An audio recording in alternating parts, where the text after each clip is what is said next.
جب خطیب کی سحر لسانی سے مل جائے تو حکمت کے شیرین چشمے پھوٹ پڑتے ہیں۔ اس کی ایک جھلک دیکھنے کے لیے میں دعوت خطاب دوں گا جناب ابو طلحہ شریک دور حدیث کو کہ وہ اسٹیج پر تشریف لا کر سامعین کے دلوں کو منور فرمائے۔ ملتمس ہوں جناب ابو طلحہ صاحب سے۔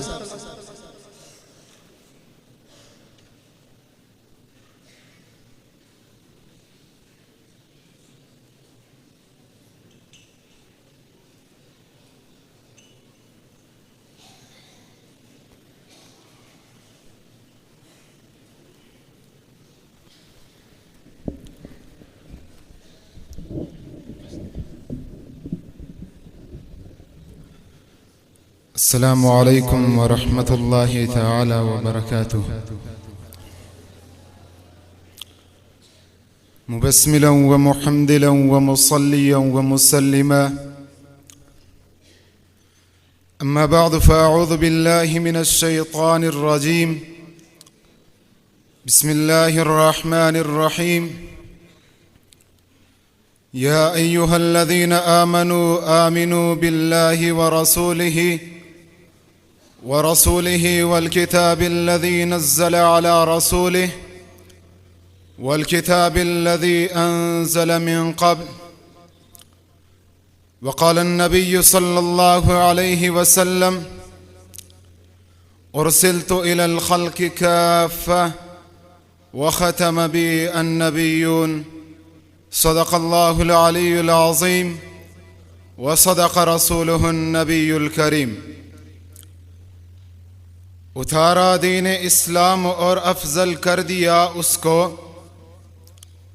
اتارا دین اسلام اور افضل کر دیا اس کو، ختم کر کے رسالت رب نے اکمل کر دیا اس کو۔ نبوت کی عمارت میں فقط ایک اینٹ باقی تھی، کہ نبوت کے عمارت میں فقط ایک اینٹ باقی تھی، میرے آقا کی آمد سے مکمل کر دیا اس کو۔ انتہائی واجب الاحترام اساتذہ کرام اور معزز سامعین، میں آج کے اس مختصر وقت میں تحفظ ختم نبوت اور رد قادیانیت کے طویل موضوع پر مختصر اور مدلل انداز میں گفتگو کرنا چاہتا ہوں۔ صدر انجمن اس عنوان میں مرکزیت دو چیزوں کو حاصل ہے، پہلا مسئلہ ختم نبوت، دوسرا رد قادیانیت۔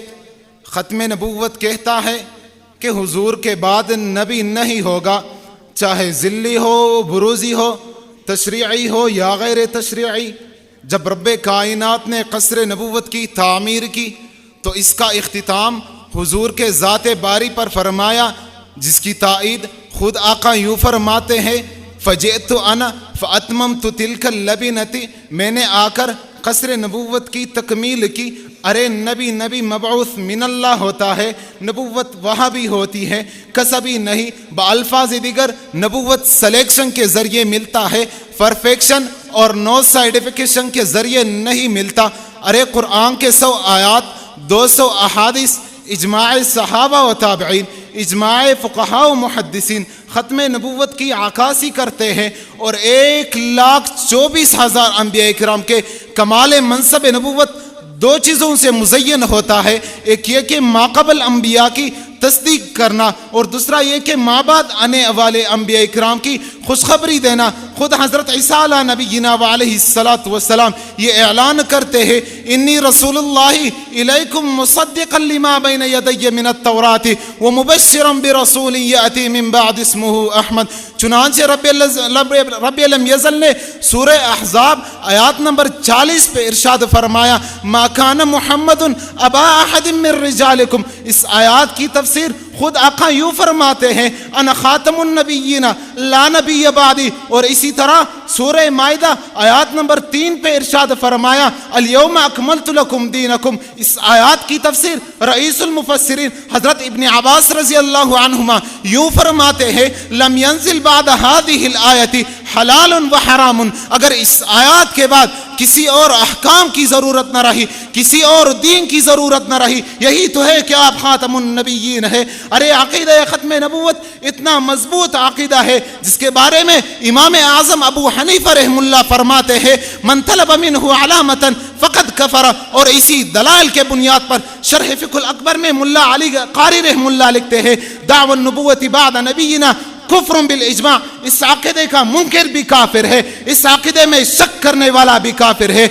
اسی لیے تو کہتا ہے اکملت لکم آیت قرآن کو پڑھ کر, اکملت لکم آیت قرآن کو پڑھ کر ذلی و بروزی کی نبوت کو مٹا دو. ہو جس کو محمد کی مساوات کا دعویٰ, مسوا و جہنم کی وعید اس کو سنا دو. علی وقار, میں اپنے موضوع کی دوسرے جز کی طرف بڑھنا چاہتا ہوں. میرا اور میرے اکابر اور حاضرین مجلس کا یہ عقیدہ ہے کہ مرزا غلام احمد نبی ہو ہی نہیں سکتا, کیونکہ نبوت کے کچھ اوصاف ہوتے ہیں.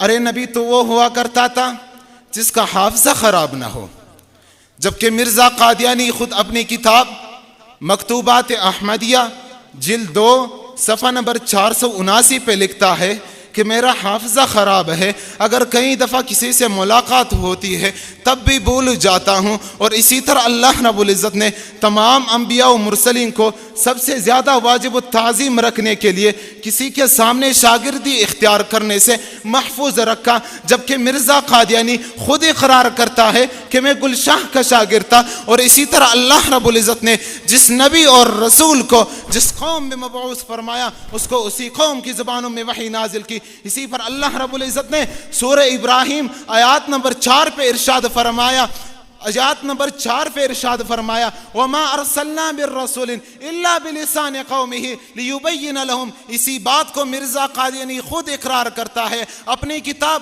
چشمہ معرفت روحانی خزائن جلد نمبر 23 صفحہ نمبر 218 پہ اسی بات کا اقرار کرتا ہے. جبکہ مرزا قادیانی کو کئی زبانوں میں وحی نازل ہوتی ہے. اپنی کتاب تذکرہ مجموع ضیاء الحماد تبچار پہ لکھتا ہے کہ مجھے اردو, فارسی, انگریزی اور عربی اور عبرانی زبانوں میں وحی نازل ہوتی ہے. ارے جس میں نبوت کے اوصاف موجود نہ ہو وہ تو معاشرے کا ناصر ہو سکتا ہے مگر میرے رب کا نبی نہیں ہو سکتا. اسی لیے تو کہتا ہوں جو ہو فرعون میں ان کو خدا کہہ دوں یہ مشکل ہے, جو ہو فرعون میں ان کو خدا کہہ دوں یہ مشکل ہے, جو ہو دجال انہیں میں انبیاء کہہ دوں یہ مشکل ہے. مجھے زنجیر پہنا دو, مجھے سولی پہ لٹکا دو, لیکن میں رہزنوں کو رہنما کہہ دوں یہ مشکل ہے. وما علینا الا البلاغ المبین.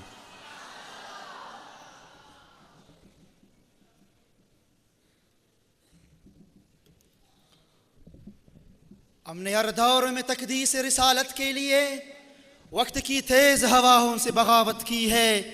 چھوڑ دو سلسلہ رسم سیاست کا فسوق, فقط ایک نام محمد سے محبت کی ہے. ماشاءاللہ جزاک اللہ. سٹیج کی زینت بنے ہوئے تھے جناب ابو طلحہ شریک دور حدیث, بارک اللہ فی علمک و عملک.